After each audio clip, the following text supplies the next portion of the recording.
We have lived on one income for many years, and I have been a stay-at-home mom since my children were born.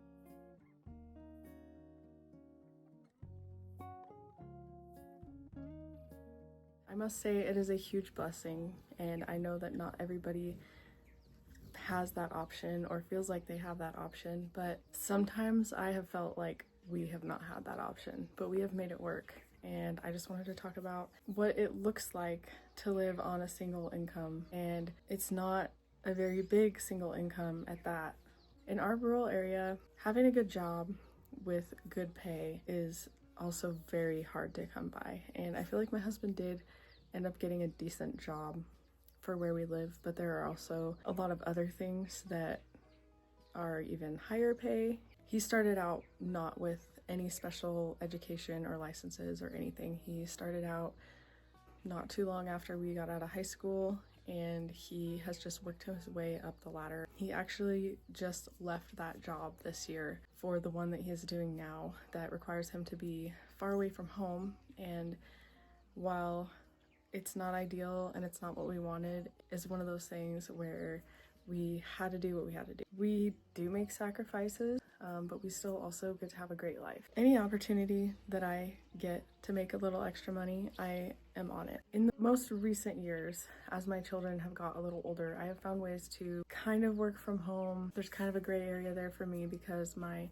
family owns a restaurant and campground that I worked at prior to becoming a stay-at-home mom. And while I did take several years off and have a break where I did not have an income at all, I was also very blessed and able to work just on the side and be able to bring my kids to work with me. So that has been a huge blessing, and it definitely helps a lot, but the income that I make from that is just minuscule, and honestly it just helps out a little bit here and there. But it's also seasonal, so I don't have a income during the whole year. It's just in the summertime. One thing that I have done in the past that has really helped us with our grocery spending is making meal plans, and I'm not currently on any meal plans right now, but it's super easy. What I did was I just wrote down a list of all the meals that I could think of that I like to make, that my husband likes to eat, that the kids like to eat. I wrote them in a big master list, and then I got a calendar and I filled out the calendar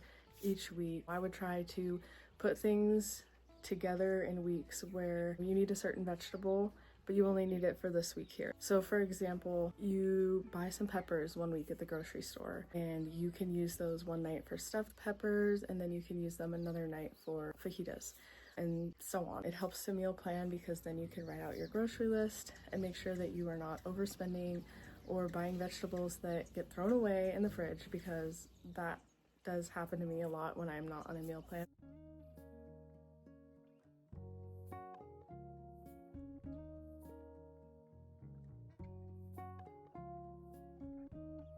We live very far from town, so a trip into town is expensive no matter what way you look at it. I don't take my kids to the park very often at all, unless I already have to go to town to get groceries or something. Then I may take them to the park, but I won't just take them to the park one day just to take them to the park. We basically live in a giant outdoor playground, so if I'm feeling like doing something and getting out of the house, I may take a drive down the road, go out into the forest, go for a hike, do some foraging, depending on what time of year it is.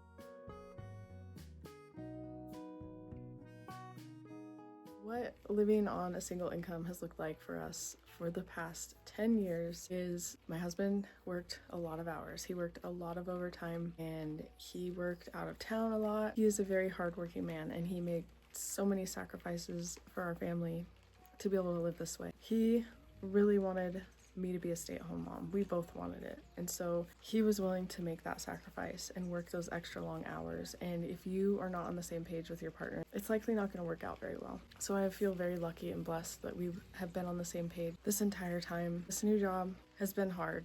He has been away from home for 5 to 6 weeks every time. Luckily, we've been able to break it up with me going and visiting him, but it's still hard on him being away from his home. It's hard being, in a new town, in a new place, with nothing to do without your family. He is currently doing that to support our family and to support our dream of me being a stay-at-home mom and raising our children. When I get offered hours over at the restaurant, I will take them. Usually I have to bring my kids with me because we do not have childcare options out here. I have neighbors that can watch them here and there, but I can't commit to a full-time schedule with them, nor do I want to work full-time right now because I really do want to focus on my kids. So it is nice to utilize them here and there when I need to, when it's a really busy day or something is going on, but for the most part, my kids come to work with me. I bring them to the restaurant. Like I said, my family owns this restaurant and campground, so I am able to bring them with me and sit them at a table with some activities and coloring stuff, and luckily I have pretty well behaved kids for the most part. We all know how that goes. They do occasionally like to help out with helping the waitresses stock the tables and stuff like that. They'll carry the little basket of stuff around for the waitresses, and it's just very sweet and very cute, and it's also been very good for them learning how to have people skills even if they end up being homeschooled. I'm very grateful for that opportunity. You may have also heard me talk about the bakery. I ran my bakery for just over a year, and that was very hard. That was back when my husband was still here and he was able to watch the kids for me when he got off work. I would sometimes start my day at 4 o'clock in the morning and not get done until 10 o'clock at night. A lot of the time the kids were with me. I rented the kitchen from my family's restaurant. We did that on the days when the restaurant was not open, so I didn't have to worry about my kids as much. They were confined to the restaurant seating area, and I didn't have to worry about them getting in the way or upsetting anybody that was eating in there.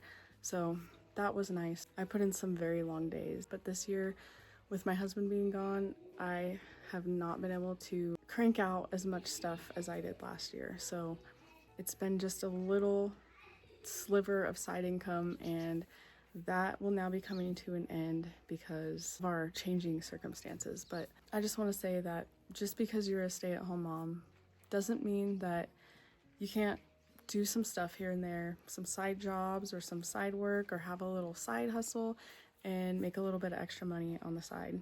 I've also dabbled in online stuff and made a little bit of extra money doing that as well. I have a blog, I have sold some digital products, and now I am pursuing something that I feel is a little bit more sustainable and has bigger potential to be something bigger and better. Way back when I was selling digital products on Instagram, and I quickly learned that Instagram, it's very hard on your mental health.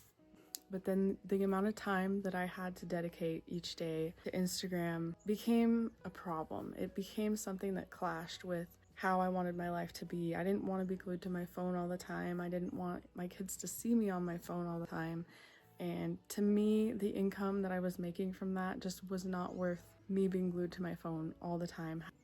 It just wasn't for me. So after about 6 months and a few $1,000s, I quit that. These are just some of the things that I do as a stay-at-home mom to try to help lighten the load on my husband. But at the end of the day, he is definitely the one carrying the heavy load. And if it weren't for him, I would not be able to be the stay-at-home mom that I am and give our kids the life that I have been able to get them. So I am very grateful, and I'm very blessed that my husband is willing to do these things to sacrifice for our family. Being a stay-at-home mom is a very hard job. It is very mentally taxing. It's never ending, and it's not for everyone.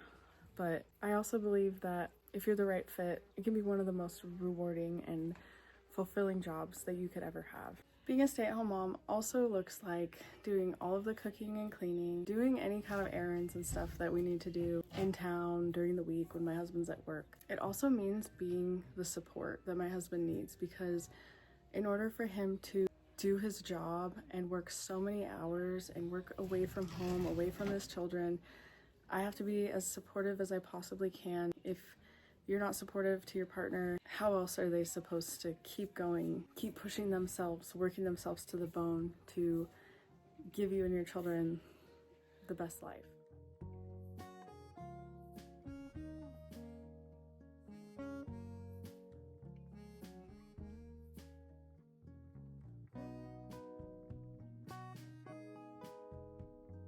I love being a stay-at-home mom, and while some days it is very hard and I question myself and what I am doing and think maybe I'm crazy for wanting this, I wouldn't trade it for the world, and the life that I'm able to give my kids because of it has just been amazing. When I tell you that we are drowning by living on one income, we are drowning. I mean, we get by. God provides. Somehow, miraculously, God provides.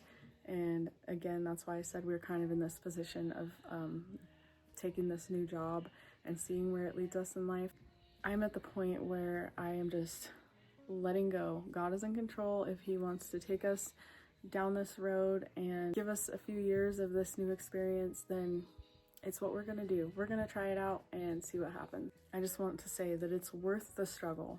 It's worth the struggle with money and not being able to just go out and spend hundreds of dollars on whatever I want, whenever I want. It's worth it to give my kids the life that they deserve. If you liked watching, please like and subscribe, and leave me a comment if you have any tips for new stay-at-home moms or somebody who is thinking about becoming a stay-at-home mom, or even if you just have any tips if you've been a stay-at-home mom for a while. I would love to hear them. Thank you for watching.